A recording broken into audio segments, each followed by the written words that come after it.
So today's episode is really special, but we also need to offer this trigger warning because we will be mentioning sexual assault. Now, we have created this podcast show in mind for all people, all ages, all races, and all backgrounds. Yet we know that because of this topic, it may be very sensitive for some of you. And especially if you are a parent, we would advise that you listen to this episode first to see if this would be appropriate for your children to listen to.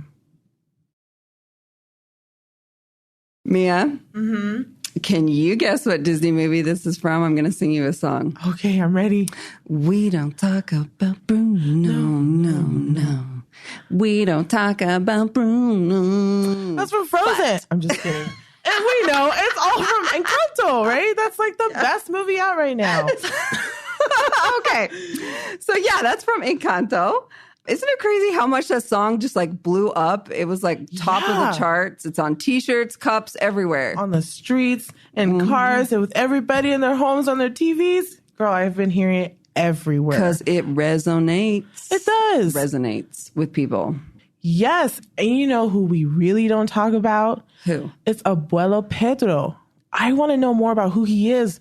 What happened to him? What's his life story? But we don't even talk about that in the movie. Who were those guys on the horses? Yeah. Why were they chasing him? Why did he have to die? And not talking about certain people in our family history is a perfect example of what not to do. And that's what we're going to be discussing today.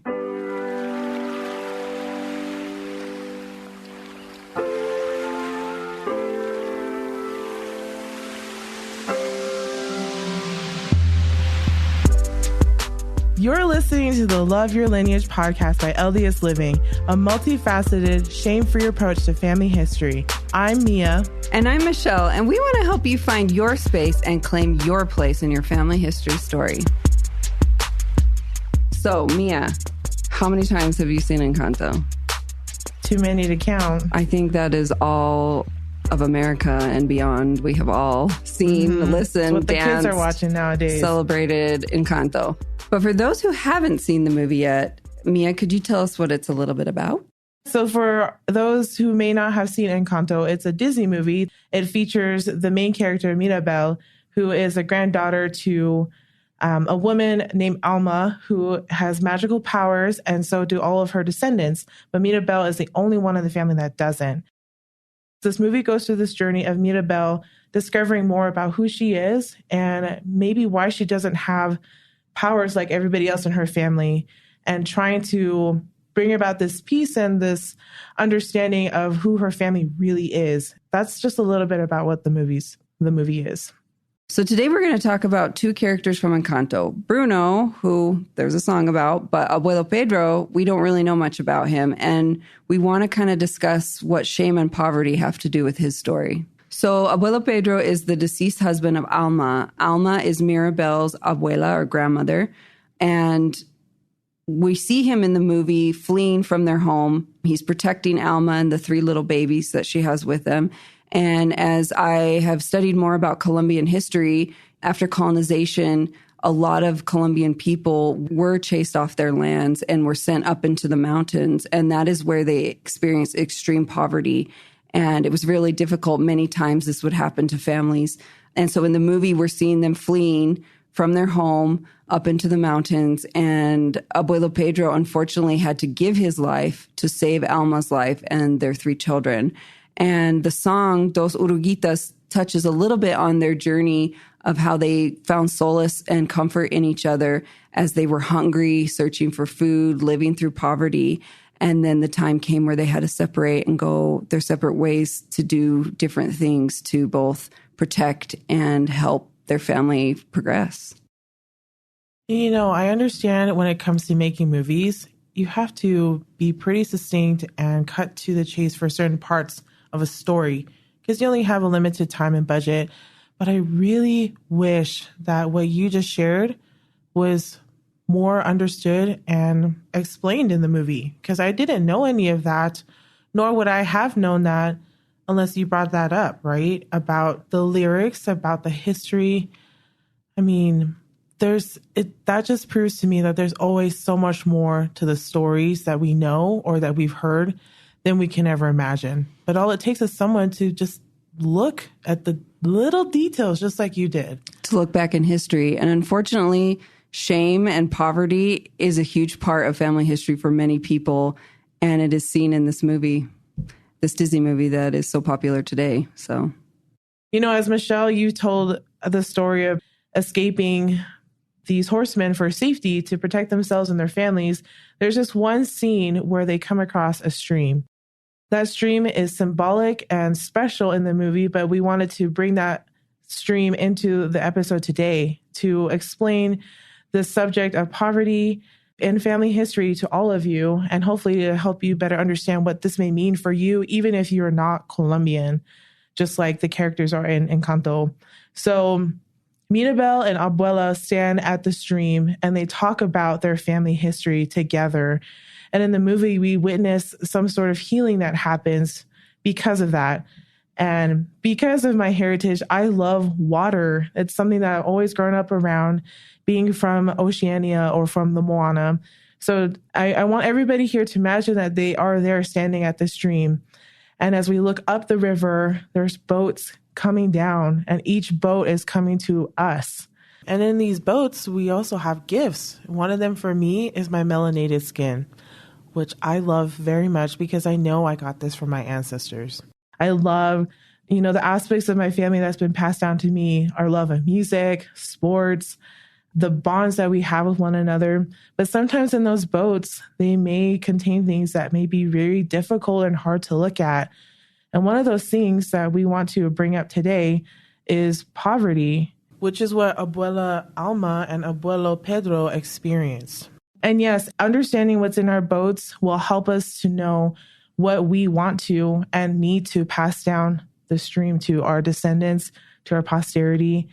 And it is our charge of all of us as members of the Church of Jesus Christ of Latter-day Saints, as covenant keepers, to pass down the best of the best to our posterity. And we are so blessed and thankful to have Dr. LaShawn here with us to discuss the subject, because having her as a professional will help us and hopefully help all of you to better understand maybe this aspect of poverty that you may not have seen in your family history because of shame, because of trauma. But we need to understand that these boats have these things in them, and looking at them, understanding them, and unpacking them is what we need to do to heal collectively, individually, and as a human family.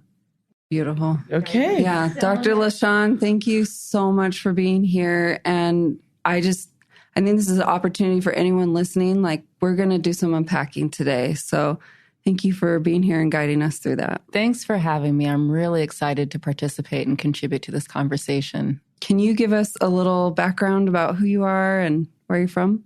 I'm LaShawn Williams. I am a military kid, so I've lived in a lot of different places. Utah is where I've lived the longest in my life.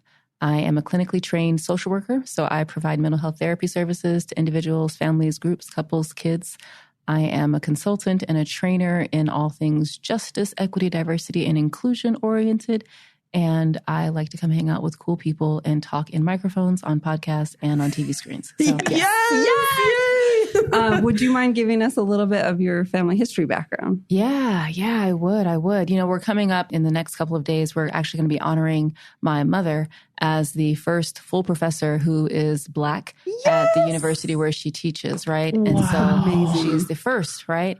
And we come from the red dirt of South Carolina. We have enslaved history in my family. And there are a number of books that talk about things like the Great Migration, right? If you've read Isabel Wilkerson's The Warmth of Other Suns, you know about the Great Migration and how many Black families after the Civil War and after emancipation left the South and went to the North, to these other areas for more work in industrial labor and industrialization. And my family, we weren't able to migrate. We are from the dirt. We are the farmers. We are folks that have our hands in the dirt. And for my mother, who grew up as a daughter of Jim Crow segregation, she integrated her high school in the 1960s. And so my family history is coming from enslavement and the ground and the agriculture and surviving segregation of Jim Crow, and the hope of my parents that the world would be different for me is the hope I have for my kids, that I can create a world that's different for them. So we moved into a lot of different places. My mother joined the church when we lived in Germany. It was 2 years after they had removed the ban on priesthood and temple ordinances for Black families, which I think was absolutely of God, but also because God knew my mom was investigating the church. And if somebody didn't change something, she was going to. So I love your mom. So glad. But, I joined the church when I was 2 years old. We have always brought all of us and all of our cultural pieces into the church. And there has always been a place for us. We've always made a place that helps us to be able to stay. Not everyone in my family is still active. And I think even myself, I don't know that I fall into the most active categories, but I maybe think that we should talk sometimes about what it means to be committed to the church and committed to the gospel, right? Definitely. Inclusive of whatever your activity levels may or may not be. So that's a little bit of my background, my family, and then our intersections. Wow. Thank you so much. And I love the honesty and transparency you bring. And I think there's so many of us like that in the church, and just love and acceptance and making spaces for people to come and feel seen and connected. And that's a big thing that we're trying to do here, and especially within family history, because family history is not always welcoming to people of color. Yeah. But yet there's so much here for us in our own way. That's kind of what we're building here is our own way. Absolutely. Absolutely. Yeah. My family on my mother's side, one of the most embarrassing but kind of exciting pieces that I've had to live with family history. Oh, we got some tea. We got some tea. Here we go. So my sister, she's like our family history person, right? And so the thing that really ran into us was, do we want to marry these two people? Mm-hmm. So we come from, the side of our family is from the enslaver and the enslaved.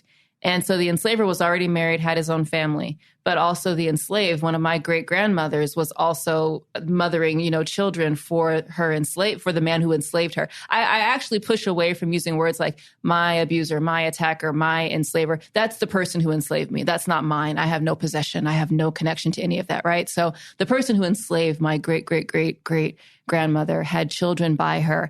And we're deep South. We're South Carolina. My hometown is the city that led the secession of South Carolina from the Union. Oh. I have KKK heritage. I have Confederacy heritage in my family. So when we're doing family history, we have these questions of, you know what? They don't need the temple. No, they don't need, but they do, right? These Confederate soldiers deserve the access and the opportunity, right? It wasn't marriage that created my family. It was sexual assault, right? And so so many people of color, especially within the United States, whether you're Indigenous, Black, BIPOC, we can relate to the complexity that you're talking about and having to hold our multiracial, multiness in our souls. What do you always say, Mia? You're like, multiracial means multi-complexity. Like you did a post about it one time, and I was like, yes. Oh yeah, or being mixed means having mixed feelings. Yes, absolutely. That's exactly what you are, and we are too as hosts here and talking about this. And you bringing this up too is something that I know that many other people in our church, in the world overall, feel left behind and out in the dark because it's not talked about a lot. We see you. Enough. We just want you to know that we see you. But I'm sorry, I didn't mean to cut you off. No, you're good. It's our cultural Bruno, right? Like we don't talk about it. We don't bring it up. We don't say it because we don't know how to hold it. And so for me, I think within communities of color, we can laugh through about everything. And so we have to. We have to. But I sit with the irony. I'm like, so you're telling me like my great, great, great like uncles were Klan members and like that's how they got off and they didn't get in trouble for things because the Klan saved them. So I'm wrestling like, well, am I a daughter of the Klan? How does this work? Like, what do I do with all of these complex feelings? And then you dial into it and it's like, well, do I need to hate these parts of myself? No one wants to do that. But you think about how complex identity is and the way shame and humiliation, all these things play into hating a part of yourself that you had no control over. And then there's this when you get past it, you have this wonderful opportunity to learn how to hold. You have this thing that pushes and forces you to transcend so many parts that don't have language, that don't have name, that don't have connection. But in order to not break, you have to expand and you have to make space, not to like only embrace the pain, but to put enough space around the pain so that maybe it doesn't touch you as much. You know what I mean? Yes. Give it its place to my soul. And give it its space without it having I feel to seen always. Right now. You need, It's heavy and it's hard, and it's often asked of us in BIPOC communities first. Because when we, you talk about shame as this, it's like this individual internal experience. We talk about external shame, we're talking about humiliation. That's what's done to you is humiliation versus it only being this idea of external shame. Because shame is a thing like I feel, I am, I did, right? That's the shame. Humiliation, I actually don't think I deserve to be humiliated, but there are things that are set up in our structures, our histories, our societies, et cetera, that do humiliate us. Humiliation is such a huge part of family history that we don't talk about. I look back at my ancestors, and there was so much they were ashamed and felt humiliated by, and they just kept it locked up inside. That's the only way we knew how to stay safe. Yep. Is if I can't control anything outside of me, then I will take control of it. And if I can control it, then it can't hurt me. Can I tell you how many times within family history industry, family history circles, even family history classes within the church, when I have brought my authentic self and my authentic family history, how many times I've been humiliated by the instructors or the people running. Yeah. And I don't know if it's necessarily intentionally, but it's just complete lack of understanding, which again, what we're trying to do here is like show that there's these differences. So maybe there could be more empathy and compassion when you're talking to BIPOC about family history. Certainly. Yeah. I think one of the biggest challenges we face, and which you touched on, Dr. LaShawn, was just that so many of us don't have the vocabulary, especially in family history. We don't have the vocabulary to say what we're feeling or what we mean or what happened. Or, I mean, when you know your ancestors felt shame, what were their actions? Like, what did they do? They felt bad and they wanted to hide it from society, or I don't know. So shame comes from a number of European words that literally mean to cover, to veil, or to hide, right? And so when you think about shame as this individual experience, think about what people do when they feel shame. They cover themselves, they veil, they hide. And so specifically when we're talking about shame, we're talking about this feeling, this felt sense of unworthiness to be in connection or in relationship with other people, despite desperately wanting to connect with people. And that you have that ongoing awareness of how much you want to be connected, you want to be included, but you have this deep sense of, I don't belong. I'm not worthy to show up. And so you cover, you hide, you disconnect. It's a very internal, individual experience when we're talking about shame. Wow. Well, that kind of reminds me, we've been studying the Old Testament this year. Adam and Eve when God came, the first thing they did was hide after they partook of the fruit. And part of the thing that shame does to us, it makes us want to hide, makes us want to run away and put things in the dark and just leave it there, not hold on to it, let it go, or just try to never look it in the eye. You just push it away. Yeah, just ignore it, even though it's there, and it just doesn't go away if you just ignore it either. So even though Bruno's literally hiding in the walls, watch he the can movie. see, like he's still there. Yeah, he's still there. He's still present. Okay, so I have a couple questions for you, Dr. LaShawn. So this might be a little change, but I think it's in the same vein of what we're talking about. When I go to the doctor, and part of my paperwork I have to fill out at the doctor is asking about my family history. Why is our family history connected to our health? Like, why is that a thing that they ask us at the doctor's office? Oh, absolutely. Okay, so for those of us who have histories of surviving poverty, right? You have this experience where you're structured into lacking the basic needs for, like, you think about like Maslow's hierarchy of needs, like your basic needs is like physiological and safety. So when you walk into a situation that was built before you even took your first breath, and the doctor's office is asking you for information that you actually may not have. But it's important in the doctor's office, they're not necessarily looking at the structural things that affected your health. They're talking about what are the social health determinants that are walking into the room with you. We're bringing in our housing or lack thereof, how often we moved, how many people lived with us, and then what were their experiences with like the regular common cold, but then any sort of biological risk factors that like might be impacting us, heart disease, especially if our heart disease and our high blood pressure are related from the stressors and the high cortisol in our bodies from having to survive oppression and structural and systemic racism that contributes to hypertension, high blood pressure, which then leads to cardiac disease and, cardiac arrest, or our comfort foods that lead to the high levels of insulin in our bodies. It's never something that just shows up. It's a recipe that's created based on the structures and the histories that our families have had to survive. So you're saying that the science is backing up that living in poverty is literally affecting our physical bodies. Literally. It affects our anticipated lifespan for people in all genders and within all racial categories. You can trace it into the foods that we're eating, the places where we're living, the access to fresh foods and types of foods that we have, and the sorts of bodily ailments that are overrepresented in certain populations. And a lot of Black, Indigenous, people of color communities, we have an overrepresentation of some health issues because of how it's structurally and socially determined based on where we are able to live, if we can or can't migrate from where we are. And then once you've migrated, it's no guarantee that you're actually in a better place. You're in a different place, but you may not be in a better place. And you're starting at square one. You're starting at square one again. And those bodies are picking up on the fight or flight response. Those bodies are picking up on the anxiety. Those bodies are picking up on the trauma. And now that's our baseline.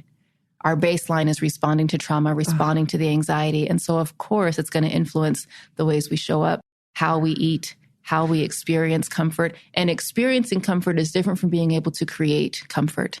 And so much of our genealogy work is about creating our stories based on the experiences that we're learning people have had.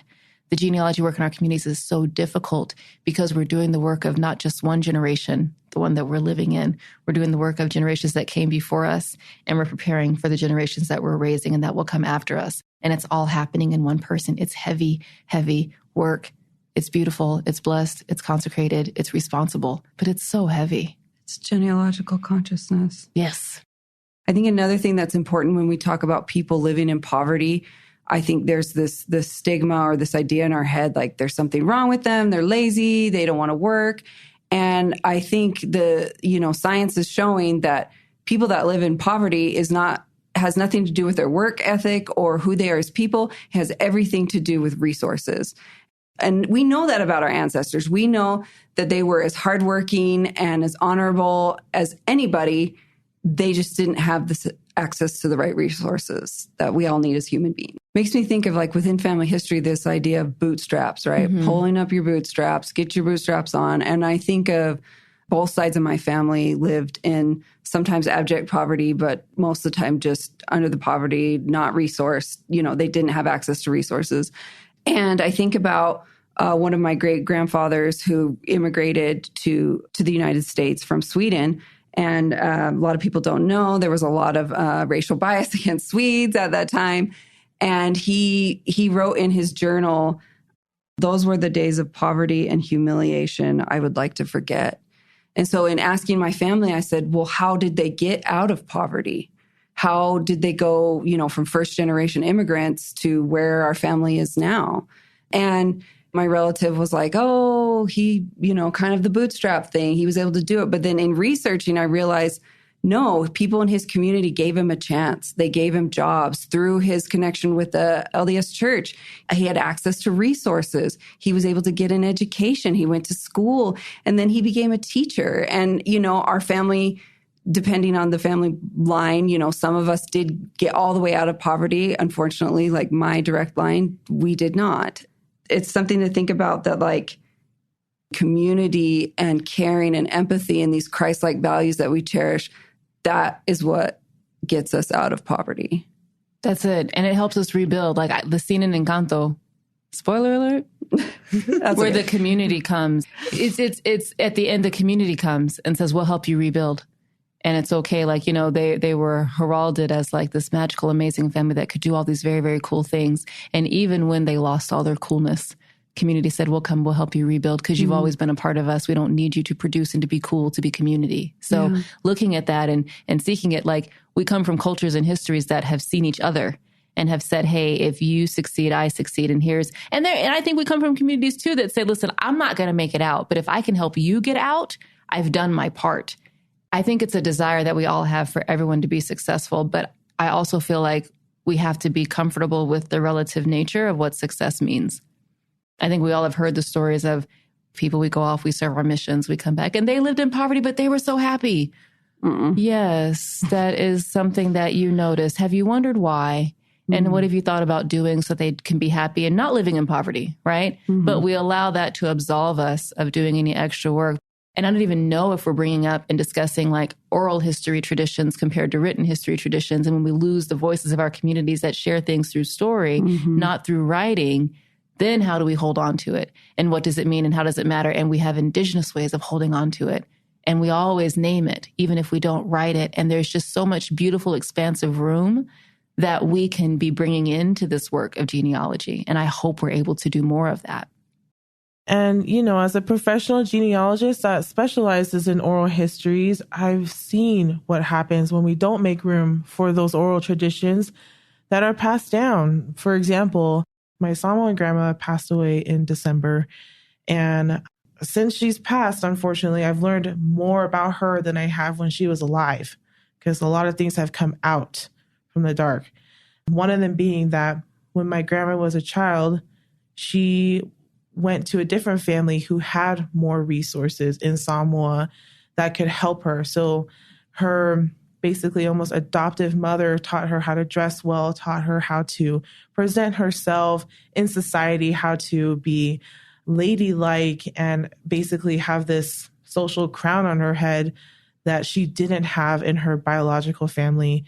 And so when she went back to her biological family, though, as a teenager, she had all this learning and resources with her, but then she was back in this circumstance where her family was lacking. They were poor. They didn't have a lot.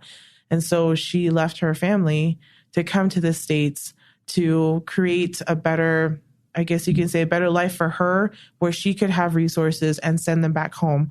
And that's how she was able to bring her family one by one from Samoa to LA. And since then, I mean, I live here in the United States now. I'm thriving because of what my grandma did to help her family. Tell them about your degrees, man. I have my degree now in family history and genealogy at BYU. And I'm hoping, and I have hope because of what she did, that I can still go to school. I can still achieve these things and do great things in my life. But you're right. It wasn't so much that she did this by herself. She had that community to help her get out of what she was experiencing, which was poverty in her own family. But, you know, I'm not so much wanting to say this because it's so, like, it's great that she did that she was able to experience this. But some of us maybe don't have that in our family history. Some of us maybe have so much shame within ourselves looking at what our circumstances are today or what they have been in our families, that it's just crippling to even talk about. And with poverty, these things, they hold hands because there is so much mental health issues and physical health issues within our families. That's why the doctor's asking us. But then a lot of the times we are ashamed to talk about mental health issues. We are ashamed to talk about that grandma that had hoarding issues because of scarcity and poverty she lived in. That was the result. And so, Dr. LaShawn, you shared a little bit about like the physical effects of poverty on our physical bodies, but what about with our mental health? You know, the way that we make sense of the world is where our mental health comes into play. In a lot of the shame research is based in what's called relational cultural theory. It's one of the major researchers of shame. It's the foundation for a lot of Brene Brown's work around shame resilience theory. It comes from relational cultural theory. And in a short sentence, the antidote to shame is being willing to risk exposure. So there's a book that was written in 1958 on shame and the search for identity by Helen Lind. And she talks about shame and she says, enlarging the possibilities of mutual love depends on risking exposure. Because that's where we're trying to... It gives me chills. Connect with our families, right? Is we're trying to expand and demonstrate what love looks like. We love our family because we do family history. And working through the mental health effects that are going to come to us simply from doing the family history. You know, am I doing it right? Is it worth digging all of this up? Should I be doing it? What do I do with this now that I have it? Everything is an exercise in holding. And that's it. It's not necessarily an exercise of doing. It's an exercise of experiencing. And we are not socialized to experience things. We're socialized to do something with. In many of our cultures, production and productivity is what is expected of us. It's not expected as wide or in a mainstream way to just sit and allow things to be and allow things to move and to work through you so that maybe this lives undone, but it has been acknowledged. It has been exposed to the light. It has not been hidden. And maybe if I can't do anything with it, I can then do something because of it. I witnessed it. We know within the church, many religions, witnessing is so powerful, even if nothing is produced by witnessing it. But then, like you said, once we witness this, like when Mirabel sits by the river and she witnesses what Abuela Alma went through, then what can we do? Thank you so much for that.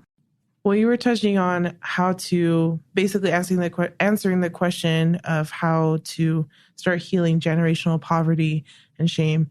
I think that's something I'd like to ask you about, Dr. LaShawn. Do you have other thoughts about that? What can we do today?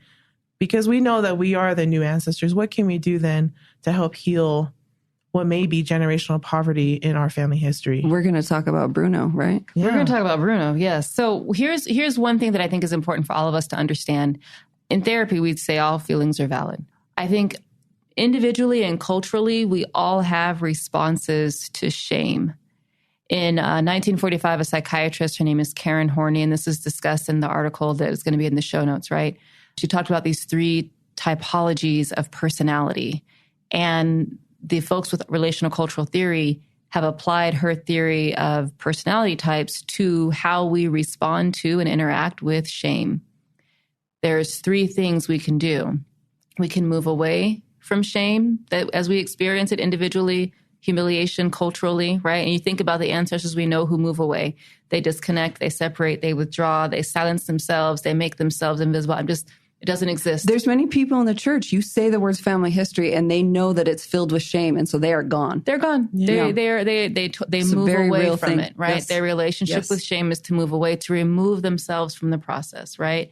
Then there are some of us who move toward it. And this is like, if you think about our people pleasing, we still keep secret. We still keep things away, but it's like, oh, I will show up and I will do it. And I will just skip the parts where I can't figure out how to do the paternity or the maternity parts of this, but I'm going to show up because I want to do the right thing. I want to check the box. I want to be there and I want to be included. I want to be safe, but I'm still not able to really be authentic because the shame is still there, right? So you can move away, you can move toward to try and create some inauthentic connection, or you can be angry and you move against and you fight and you're upset and you're resentful and you rage because it's not fair.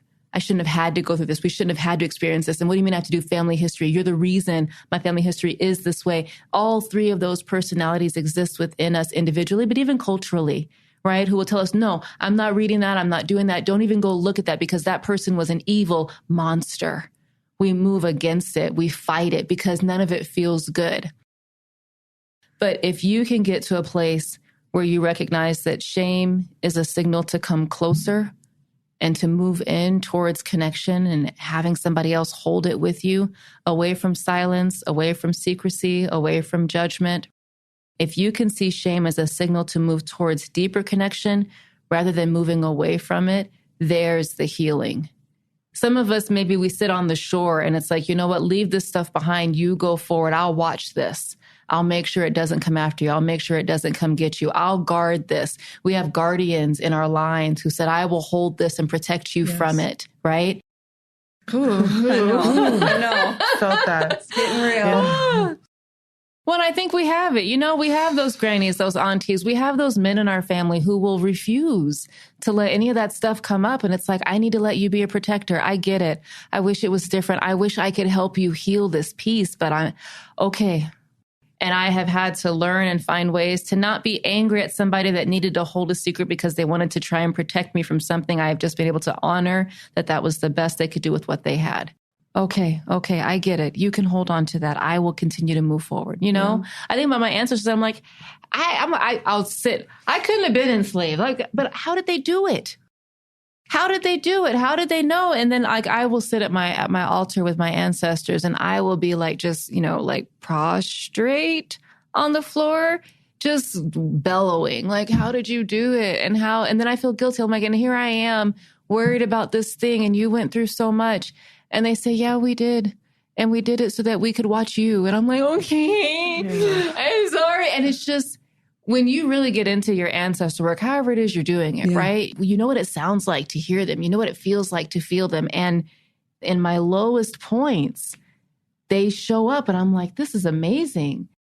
It's not even for or against whatever I have experienced in the temple, but being able to bring that temple experience into my home and have that sacredness in a different kind of way, like, I am so grateful. And the expansion that I'm able to have, which allows my uncles and the men in my family and the women in my family who had to survive so many things, I will let you hold it.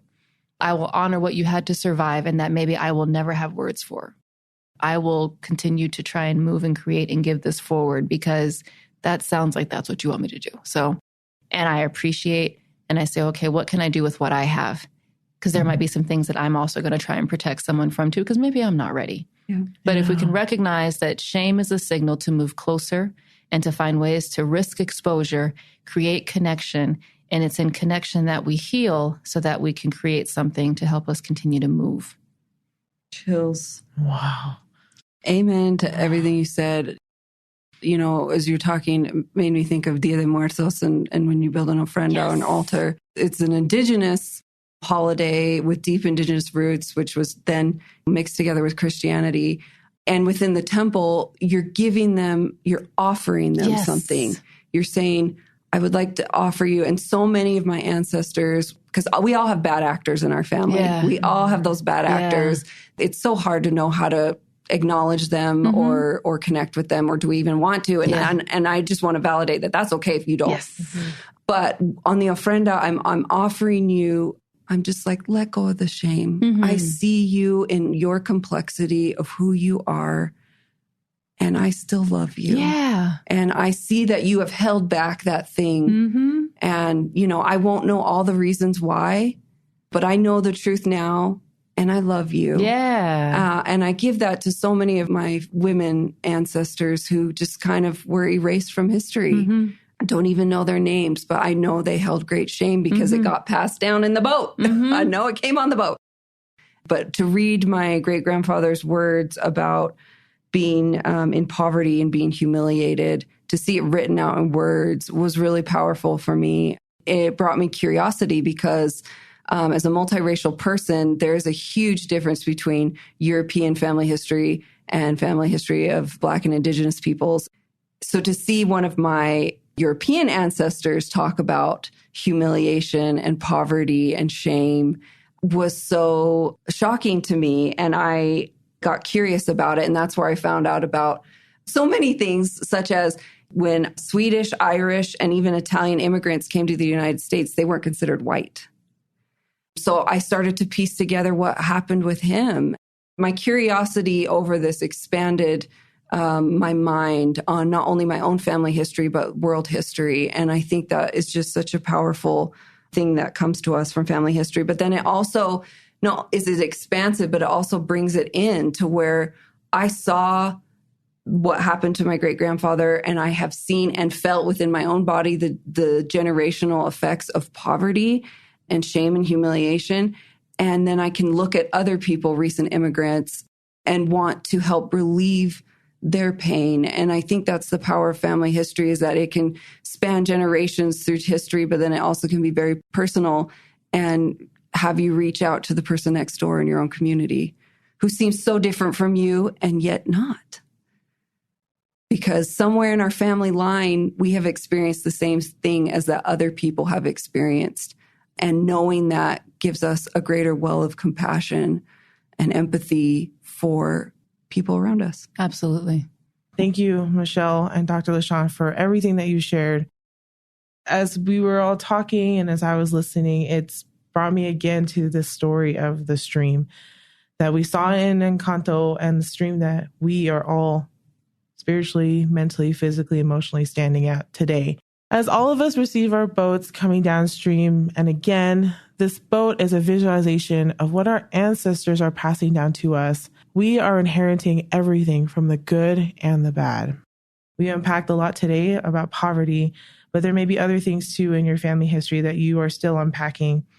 In thinking about this, looking at my boat, I have experienced so many different emotions, happiness, joy, but definitely I've experienced a lot of shame and externally humiliation. And for a brief moment, I thought I was standing there looking at my boat at the stream by myself, because that's what it feels like sometimes doing family history. You feel so alone and isolated. But the question that came up was, do you really think you're standing there by yourself? And I realized that I really wasn't, that there's so many others that are standing with me. My ancestors, they're upstream, but as I look to them, they come to me. And as I call out to them, they come and they help me to look at what's in my boat. But more importantly, too, the Savior, Jesus Christ, is there with all of us. He's there standing with us.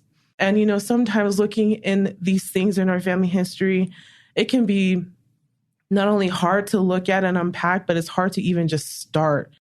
And so with the Savior, though, I know that even if you can't get into, what me and Michelle and Dr. LaShawn have gone deep into our family history and learning about it, sometimes you can't.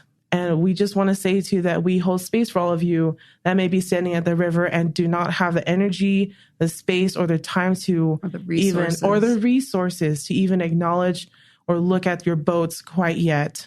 But just know that this podcast, these resources we listed in the show notes, and so many other things are available when you are ready. But more importantly, the greatest resource of healing and of hope is our Savior, Jesus Christ, and his loving atonement. That's what makes it all possible.